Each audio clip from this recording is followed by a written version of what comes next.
ট্ৰেডিঙৰ লগত জড়িত আন এজন লোক স্বপ্ননীল। স্বপ্ননীল কোটিপতি। ডুবাইত আছে স্বপ্ননীলৰ বেংক একাউণ্ট, আছে কেইবা কোটি টকাৰ সম্পত্তি।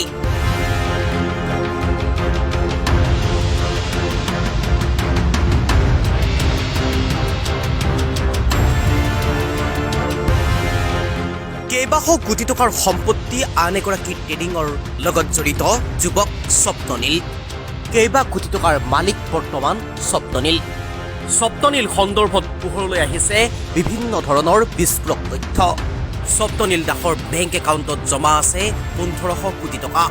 1500 কোটি টকাৰ মালিক স্বপ্ননীল।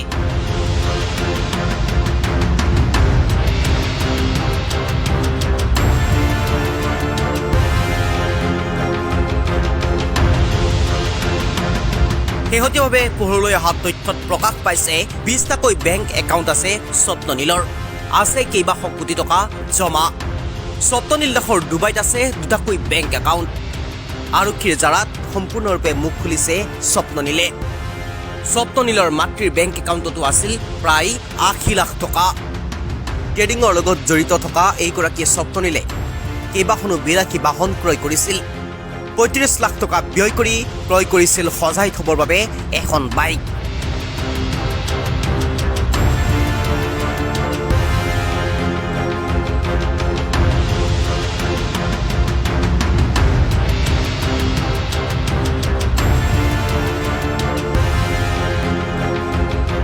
কেইবাখনো দামী দামী গাড়ী ক্ৰয় কৰিছিল স্বপ্ননীলে। গুৱাহাটীতো নিৰ্মাণ কৰিছিল এটা বিলাসী কাৰ্যালয়। তাতেই শিকোৱা হৈছিল বহুতো যুৱক যুৱতীক ট্ৰেডিঙৰ কাম।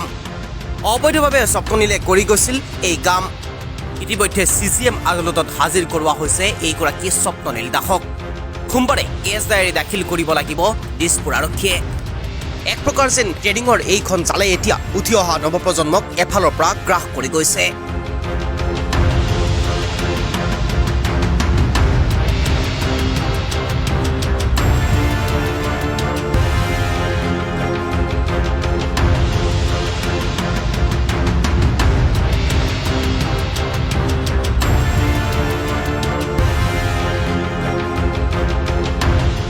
নিউজ ডেস্ক, প্ৰতিদিন লাইভ।